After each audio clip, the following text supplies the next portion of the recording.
Big boss വീട്ടിൽ നിന്ന് mid week എവിക്ഷനിൽ പുറത്തു പോയത് ആരെല്ലാമാണെന്ന് നിങ്ങൾ അറിഞ്ഞോ? രണ്ടുപേരാണ് പുറത്തായിരിക്കുന്നത്. അവർ ആരെല്ലാമാണെന്ന് പറയാം. അതുപോലെ തന്നെ അനീഷ് എന്ന് പറയുന്ന വ്യക്തിക്ക് ഒരു PR ഉണ്ട്. ആ PRനെ കണ്ടെത്തിയിട്ടുണ്ട്. അത് ആരാണെന്ന് നമുക്ക് ഡിസ്കസ് ചെയ്യാം. അതുപോലെ തന്നെ മറ്റൊരു കാര്യമുണ്ട്. ബിഗ് ബോസ് വീട്ടിലെ എല്ലാവരും ഒന്നടങ്കം പറയുന്നു അനീഷിനെ പോലെ ഗെയിം കളിക്കാൻ നമുക്ക് അറിയില്ല എന്നുള്ളത്.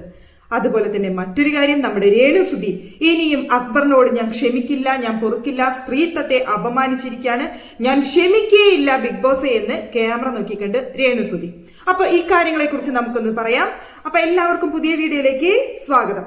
അപ്പൊ നമുക്കറിയാം മിഡ് വീക്ക് എവിക്ഷനാണ്. വ്യാഴാഴ്ചക്കുള്ളിൽ 2 പേര് ബിഗ് ബോസ് വീട്ടിൽ നിന്ന് പുറത്താകും എന്ന് ബിഗ് ബോസ് പറഞ്ഞിട്ടുണ്ടായിരുന്നു. അതിൽ 2 പേര് പുറത്തായി എന്നാണ് നമുക്ക് അറിയാനായിട്ട് സാധിച്ചിട്ടുള്ളത്. 2 പേര് പുറത്തായത് ആരൊക്കെയാണ് എന്ന് ചോദിച്ചു കഴിഞ്ഞാൽ, ഒന്നാമതായിട്ട് ശാരികയാണെന്നാണ് കേൾക്കുന്നത്. രണ്ടാമത്തെ ആള് രേണുസുതി എന്നാണ് പറഞ്ഞു കേൾക്കുന്നത്. ഇവർക്ക് 2 പേർക്കുമാണ് പോയിന്റ് നിലയിൽ ഏറ്റവും കുറവ് വന്നിട്ടുള്ളത്. അതുകൊണ്ട് ഇവർ 2 പേരുമാണ് മിഡ് വീക്ക് എവിക്ഷനിൽ ബിഗ് ബോസ് വീട്ടിൽ നിന്ന് പുറത്തായിരിക്കുന്നത് എന്നാണ് അറിയാനായിട്ട് സാധിച്ചിട്ടുള്ളത്. ഇനി നമുക്കിത് സത്യമാണോ അല്ലേ എന്ന് അറിയാനായിട്ട് കുറച്ചു നേരം കൂടി വെയിറ്റ് ചെയ്യാം. പക്ഷേ ബിഗ് ബോസ് വീട്ടിൽ നിന്ന് ഇവരെ കൊണ്ടുപോകുന്നത് ഡാർക്ക് റൂമിലേക്കാണെന്നാണ് ബിഗ് ബോസ് തന്നെ പറഞ്ഞിട്ടുള്ളത്. അല്ലാതെ ബിഗ് ബോസ് വീട്ടിൽ നിന്ന് പുറത്താക്കുമെന്ന് എനിക്ക് തോന്നുന്നില്ല. അങ്ങനെയാണെന്നുണ്ടെങ്കിൽ ഇവരെ നോമിനേഷനിൽ ഇടണമല്ലോ. മിഡ് വീക്ക് എവിക്ഷൻ നോമിനേഷൻ എന്ന് പറഞ്ഞ് കൊണ്ടുവന്നിട്ടത് ഇവരെ ഡാർക്ക് റൂമിലേക്ക് വിടാനാണെന്നാണ് ബിഗ് ബോസ് തന്നെ പറഞ്ഞത്. അങ്ങനെ നോക്കുന്ന സമയത്ത് ഇവർക്ക് ശരി സത്യം പറഞ്ഞു കഴിഞ്ഞാൽ എവിക്ഷൻ മുക്തിയാണ് ലഭിക്കുന്നതെന്നാണ് എനിക്ക് തോന്നിയ ഒരു കാര്യം. ഇവര് എവിക്ഷനിൽ വരുന്നില്ലല്ലോ. ഈ 6 പേര് എവിക്ഷനിൽ വരുന്നില്ല, ബാക്കി എല്ലാവരും എവിക്ഷനിൽ വരുന്നു. ഈ 6 പേരിൽ ഇപ്പൊ തോറ്റാലും ജയിച്ചാലും ഇവർക്കൊന്ന് ഡാർക്ക് റൂമിൽ പോകണം എന്നൊരു കാര്യം മാത്രമേ ഉള്ളൂ. ഇവര് എവിക്ഷനിൽ പുറത്തു പോകുന്നില്ല എന്നുണ്ടെങ്കിൽ ഇവർക്ക് എവിക്ഷനിൽ വരാതെ രക്ഷപ്പെടാനുള്ള ഒരു പോംവഴിയാണോ ഇതെന്ന് എനിക്ക് ചെറിയൊരു സംശയമില്ലാതില്ല. എന്തായാലും ഈ വീക്ക് എന്താണ് സംഭവിക്കുന്നത്, ഈ മിഡ് വീക്ക് എവിക്ഷനിൽ നിന്ന് ഇവർ പുറത്തായതിനു ശേഷം ഇവരെങ്ങനെയാണ് ബിഗ് ബോസ് ട്രീറ്റ് ചെയ്യുന്നത്, ഇവരെ പുറത്തേക്ക് വിടുന്നുണ്ടോ, ഡാർക്ക് റൂമിൽ ഇരുത്തിയിട്ട് എന്താണ് പ്ലാൻ എന്നൊക്കെ കണ്ടതിന് ശേഷം മാത്രമേ എന്താണ് ബിഗ് ബോസിന്റെ പ്ലാൻ എന്ന് നമുക്ക് മനസ്സിലാക്കാനായിട്ട് പൂർണ്ണമായിട്ടും സാധിക്കുള്ളൂ. അല്ലാന്നുണ്ടെങ്കിൽ ഇവരെ മിഡ് വീക്ക് എവിക്ഷനിൽ വെച്ചുകൊണ്ട് ഇവരെ സംരക്ഷിക്കുന്ന പോലെയാവും ഒരു പക്ഷേ. എന്താണ് സംഭവം എന്നുള്ളത് നമുക്ക് കാത്തിരുന്ന് കാണാം. പിന്നെ നമ്മുടെ അനീഷിന്റെ കാര്യം നിങ്ങൾക്ക് എല്ലാവർക്കും അറിയാം. ബിഗ് ബോസ് വീട്ടിൽ വന്ന് ഇത്രയും ദിവസത്തിനുള്ളിൽ വളരെയധികം, അതായത് ഒരു കോമണർ എന്ന നിലയിൽ ഇത്രയും പ്രശസ്തി നേടിയ ഒരു മത്സരാർത്ഥി വേറെ ഉണ്ടാവില്ല. അതാണ് അനീഷ്. ഇപ്പൊ അനീഷിനെ കുറിച്ച് തന്നെയാണ് ബിഗ് ബോസ് വീട്ടിൽ എല്ലാവർക്കും സംസാരിക്കാനുള്ളത്, അടികൂടാനുള്ളത് ഒക്കെ അനീഷിനെ കുറിച്ച് തന്നെയാണ്. അപ്പാനിയായിട്ട് ഫുൾ ടൈം അടിയാണ്, അപ്പാനി ശരത്തായിട്ട് ഫുൾ ടൈം അടി. അപ്പോ ഞാനിപ്പോ അനീഷിന്റെ PRനെ കണ്ടെത്തി. അത് മറ്റാരല്ല സുഹൃത്തുക്കളെ, അത് നമ്മുടെ അപ്പാനി ശരത്ത് തന്നെയാണ്. ബിഗ് ബോസ് വീട്ടിനുള്ളിലെ അനീഷിന്റെ PR എന്ന് പറയുന്നത് അത് അപ്പാനി ശരത്താണ്. വേണ്ടതിനും വേണ്ടാത്തതിനും വെറുതെ കയറി അനീഷിന്റെ പുറകെ കിടന്ന് ചൊറിഞ്ഞ് അനീഷിന് കൂടുതൽ മൈലേജും ബൂസ്റ്റും കൊടുത്തോണ്ടിരിക്കുന്നത് ആരാന്ന് ചോദിച്ചു കഴിഞ്ഞാൽ അത് നമ്മുടെ അപ്പാനി ശരത്താണ്. അപ്പാനിക്ക് ഒന്നും അടങ്ങി ഒതുങ്ങി ഇരുന്നൂടെ എന്ന് തോന്നിപ്പോവും. ഈ അപ്പാനിയുടെ ഫാൻസ് എല്ലാവരും കൂടി വന്ന് പറയുന്നുണ്ട് അപ്പാനി നന്നായി കളിക്കുന്നുണ്ട്. അനീഷിനെതിരെ അല്ലാതെ അപ്പാനിക്ക് ഇവിടെ മറ്റൊരു ഗെയിം ഇല്ല. ഈ അനീഷിന്റെ വെറുതെ കയറി ചൊറിഞ്ഞ് ഇങ്ങനെ പിന്നാലെ നടക്കുമ്പോൾ ആർക്കാണ് അവിടെ ബൂസ്റ്റ് കിട്ടുന്നത്? സത്യം പറഞ്ഞാൽ ആ ഒരു ഇത് കിട്ടുന്നത് അനീഷിനെയാണ്. അപ്പാനി ശരത്ത് അവിടെ ഒന്നല്ലാതായി പോകുന്ന സിറ്റുവേഷൻ ആണുള്ളത്. ഇന്നിപ്പോ കാലത്ത് മോർണിംഗില് അവർ തമ്മിൽ അടി കൂടുന്നുണ്ടായിരുന്നു. അടി കൂടുന്ന സമയത്ത് നിനക്ക് നാടകക്കാരെ പുച്ഛമാണോടാ, നിനക്ക് നാടകക്കാരെന്ന് വെച്ച് കഴിഞ്ഞാൽ വിലയില്ലേ, അഭിനയിക്കാൻ അറിയോ, നിനക്ക് എന്ത് ചെയ്യാൻ അറിയാം, ഞങ്ങൾ എത്ര വർഷമായിട്ട് ഈ ഫീൽഡിൽ നിൽക്കുന്നതെന്ന് നിനക്കറിയോ, ഇപ്പൊ അവിടെ കൃഷിക്കാരാ എന്നൊക്കെ പറഞ്ഞുകൊണ്ടാണ് അവിടെ തല്ലുകൂടുന്നുണ്ടായിരുന്നത്. ഇപ്പൊ ആരുടെ ഭാഗത്താണ് നിങ്ങൾക്ക് ഇത് കേൾക്കുന്ന സമയത്ത് തന്നെ അവിടെ ന്യായവും തോന്നുന്നത്? ഇവിടെ ഏറ്റവും കൂടുതൽ നന്നായിട്ട് ബാധിക്കാൻ പോകുന്നത് ഇത് അപ്പാനി ശരത്തിനെ മാത്രമാണ്. കാരണം നീ എന്ത് കൃഷിക്കാരൻ എന്നൊക്കെ ചോദിച്ചുകൊണ്ട് സംസാരിക്കുക എന്ന് പറഞ്ഞു കഴിഞ്ഞാൽ കൃഷിക്കാരെ അപമാനിച്ചു എന്ന് തന്നെ ഇതിൽ പറയേണ്ടി വരും. അങ്ങനെയും കുറെ പേര് പറയുന്നുണ്ടായിരിക്കും, പറയാനുള്ള ചാൻസ് കൂടുതലാണ്. ഇതിപ്പോ നിനക്ക് നാടകക്കാരെ വിലയില്ലേ എന്ന് ചോദിച്ചുകൊണ്ടാണ് കൃഷിക്കാരെ വിളിച്ചുകൊണ്ട് സംസാരിക്കുന്നത്. അപ്പോൾ അനീഷിനെ അപമാനിക്കുന്നതിന്റെ ഒപ്പം കൃഷിക്കാരെ അപമാനിച്ചു എന്ന് പറഞ്ഞുകൊണ്ട് അപ്പാനിക്ക് തന്നെയാണ് ഇത് നെഗറ്റീവ് ഇമ്പാക്ട് ഉണ്ടാക്കാനായിട്ട് പോകുന്നത്.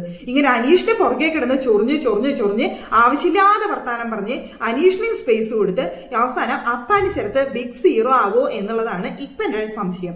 അപ്പാനിക്ക് നല്ലൊരു പ്രതീക്ഷയൊക്കെ ഉണ്ടായിരുന്നു സംസാരം ഇതൊക്കെ തുടക്കത്തിൽ കണ്ട സമയത്ത്. ഇപ്പോ താഴോട്ടാണ് ആ ഗ്രാഫ് അപ്പാനിയുടെ പോയിക്കൊണ്ടിരിക്കുന്നത്. അനീഷ് അനീഷുമായിട്ട് മാത്രം ഗെയിം കളിച്ചുകൊണ്ട് ഇങ്ങനെ ഒരു ചൊറിയൻ ഗെയിം മാത്രം കളിച്ചതുകൊണ്ട് അവിടെ ഒരു കാര്യവും ഉണ്ടാവില്ല. ഇപ്പൊ ബിഗ് ബോസ് വീടിനുള്ളിലെ എല്ലാവർക്കും തന്നെ അനീഷിനെ പേടിയാണ്. അവർ തന്നെ ഇരുന്ന് സംസാരിക്കുകയാണ്. ഇന്ന് അഭിലാഷ്, കലാഭവൻ, സരിക, റെന അങ്ങനെ ഒരുപാട് പേര് ഇരുന്ന് സംസാരിക്കുകയാണ്. അവരുടെ ടോപ്പിക് എന്ന് പറയുന്നത് അനീഷ് തന്നെയാണ്.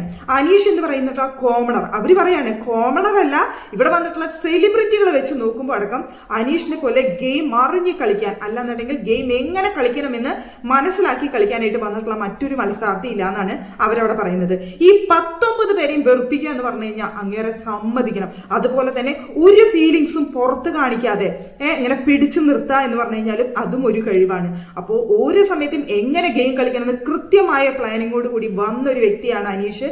അനീഷിനെ നമുക്ക് സമ്മതിക്കാതിരിക്കാൻ പറ്റില്ല എന്ന് അവിടെയുള്ള കണ്ടസ്റ്റൻസ് തന്നെ പറയാണ്. അവർക്ക് തന്നെ അറിയാം അനീഷ് അത്രയും നന്നായി അവിടെ ഗെയിം കളിക്കുന്നുണ്ട്, അനീഷ് ഉള്ളതുകൊണ്ട് അനീഷിനെ ചൊറിഞ്ഞുകൊണ്ട് ഇവരൊക്കെ നിൽക്കുന്നതാണ് എന്ന് അവർക്ക് പോലും അറിയുന്ന ഒരു അവസ്ഥ.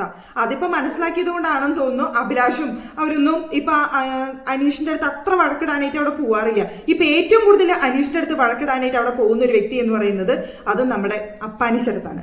അതിന് ഇത്ര നാളായിട്ടും ബോധം ഉദിച്ചിട്ടില്ല. മുമ്പുണ്ടായിട്ടുണ്ട സീസണുകളുണ്ടല്ലോ, മുമ്പുണ്ടായിട്ടുള്ള സീസണുകളിൽ എന്താണ് എല്ലാവരും കൂടി ഒരാളെ കോർണർ ചെയ്ത് കഴിഞ്ഞാൽ എന്ത് സംഭവിക്കും അവിടെ എന്ന് മനസ്സിലാക്കാനുള്ള സാമാന്യ ബോധം ഇതുവരെ വന്നിട്ടില്ല. കുറച്ചു പേർക്കൊക്കെ ആ ബോധം ഉദിച്ചിട്ടുണ്ട്. അതുകൊണ്ടാണെന്ന് തോന്നുന്നു ഇപ്പൊ കോർണറിംഗ് ഒക്കെ അവർ ഇത്തിരി കുറച്ചിട്ടുണ്ട്. എന്താ വെച്ച് കഴിഞ്ഞാൽ അനീഷ് ഇങ്ങനെ ചൊറിഞ്ഞുകൊണ്ടിരിക്കും, അനീഷ് ഇവരെല്ലാവരും എന്നെ അറ്റാക്ക് ചെയ്യട്ടെ എന്നുള്ള രീതിയിൽ അനീഷ് അവിടെ ഗെയിം കളിച്ചുകൊണ്ടിരിക്കുകയാണ്. ആ ഒരു സിറ്റുവേഷൻ അനീഷ് ഒരുക്കുമ്പോൾ ഇവരെല്ലാവരും അനീഷിന്റെ ആ ഗെയിമിൽ ചെന്ന് വീഴാണ്. അപ്പൊ മണ്ടന്മാര് ഇവരാണെന്ന് പറയേണ്ടി വരും, അനീഷ് അവിടെ ബുദ്ധിമാനാണെന്ന് പറയേണ്ടി വരും. അങ്ങനെ വന്നു കഴിഞ്ഞാൽ അനീഷ് അവിടെ രാജാവായി വാഴും. അതാണ് ഇപ്പൊ ഉണ്ടാവാനായിട്ട് പോകുന്ന ഒരു കാര്യം എന്ന് പറയുന്നത്. അപ്പൊ നമുക്കറിയാം ഈ മിഡ് വീക്ക് എവിഷന് വേണ്ടിയിട്ട് അവിടെ കലോത്സവമൊക്കെ നടത്തിയിട്ടുണ്ടായിരുന്നു. കളിയരങ്ങ് എന്ന് പറഞ്ഞിട്ട് കലോത്സവമൊക്കെ നടത്തിയിട്ടുണ്ടായിരുന്നു. എല്ലാവരും നന്നായിട്ട് പെർഫോമൻസ് ഒക്കെ ചെയ്തു. പക്ഷേ അവിടെ ശാരികയുടെ ടീം പുറത്തായി.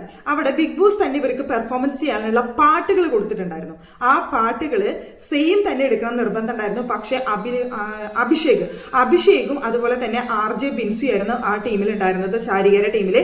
അത് അവര് ബിഗ് ബോസ് കൊടുത്ത പാട്ടല്ല, അത് വേറൊരു പാട്ടും കൂടി അവിടെ പെർഫോമൻസ് ചെയ്തു. അങ്ങനെ വന്ന സമയത്ത് അവരെ ഡിസ്ക്വാളിഫൈ ആയി. ബാക്കിയുള്ള മത്സരാർത്ഥികളാണ് അവിടെ വിജയിച്ചത്. അതിൽ വിജയിച്ചത് ഫസ്റ്റ് പ്രൈസ് കിട്ടിയത് നമ്മുടെ അക്ബറിനെയും അനൂനിയായിരുന്നു. സൂപ്പർ പെർഫോമൻസ് തന്നെയാണ് അവരവിടെ കാഴ്ചവെച്ചത്. പിന്നെ സെക്കൻഡ് കിട്ടിയത് നമ്മുടെ നവീനായിരുന്നു. നവീന്റെ ടീം, നവീനും പിന്നെ നമ്മുടെ ഷാനവാസും കൂടി കളിച്ച ടീമിനായിരുന്നു കിട്ടിയത്. പക്ഷേ എല്ലാവരും നന്നായി കളിച്ചിട്ടുണ്ടായിരുന്നു. പക്ഷെ അവിടെ ഫേവറിസവും പിന്നെ ഈ അനീഷിനെ അനീഷാണെങ്കിൽ ഒട്ടും വിട്ടുകൊടുക്കാതെ എനിക്ക് കിട്ടണം എന്റെ ടീമിനെ ഫസ്റ്റ് എന്ന് പറഞ്ഞു നിന്ന് വാശി പിടിച്ചു നിന്നു. പക്ഷെ അവസാനം അനീഷിന് ഒന്നും കൊടുക്കാതെ അവര് അത് ഒതുക്കി തീർക്കുക, എല്ലാവരും കൂടി അത് ഒതുക്കി തീർത്ത പോലെയാണ് എനിക്ക് തോന്നിയത്. അങ്ങനെ വന്നപ്പോൾ അനീഷിന് അവിടെ പോയിന്റ് കുറഞ്ഞു.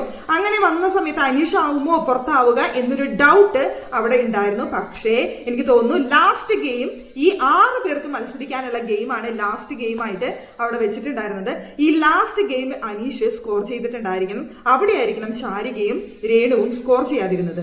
ഇപ്പോൾ രേണുവിനെ സംബന്ധിച്ചിടത്തോളം മറ്റുള്ള മത്സരാർത്ഥികൾ രേണുവിന് വേണ്ടിയിട്ട് കളിച്ച സമയത്തൊക്കെ തന്നെ രേണുവിനെ പോയിന്റ്സ് ഉണ്ടാക്കാനായിട്ട് സാധിച്ചിട്ടുണ്ട്. രേണുവിന് സ്വന്തമായി കളിക്കേണ്ടി വന്ന സമയത്ത് രേണുവിനെ പോയിന്റ്സ് ഉണ്ടാക്കാൻ ഇതുവരെ കഴിഞ്ഞിട്ടില്ല. അതായിരിക്കണം ലാസ്റ്റ് ടാസ്കിൽ രേണുവിന് ഒരു പോയിന്റ് കരസ്ഥാക്കാൻ സാധിച്ചിട്ടുണ്ടായിരിക്കില്ല. അങ്ങനെയായിരിക്കണം രേണുവിന് പോയിന്റ് കുറഞ്ഞിട്ടുണ്ടാവേണ്ടത്. ഇതൊക്കെയാണ് ഇപ്പൊ ബിഗ് ബോസ് വീട്ടിലെ വിശേഷങ്ങൾ എന്ന് പറയുന്നത്. രേണു ഇപ്പോഴും ക്യാമറ നോക്കി പറഞ്ഞുകൊണ്ടിരിക്കുന്നത് ഞാൻ അക്ബറിനോട് ക്ഷമിക്കില്ല എന്ന് തന്നെയാണ്. ഇത് തന്നെയായിരുന്നു ഇന്ന് രേണുവിനെ ആക്ട് ചെയ്തുകൊണ്ട് നവീനും ഷാനവാസും അവിടെ കാണിച്ചുകൊണ്ടിരുന്നത്. അക്ബറിനോട് ക്ഷമിക്കില്ല എന്ന് പറഞ്ഞുകൊണ്ടുള്ള രേണുവിനെ അവരെ ആക്ട് ചെയ്ത് അവിടെ കോമഡി ആയിട്ട് കാണിക്കുന്നുണ്ടായിരുന്നു.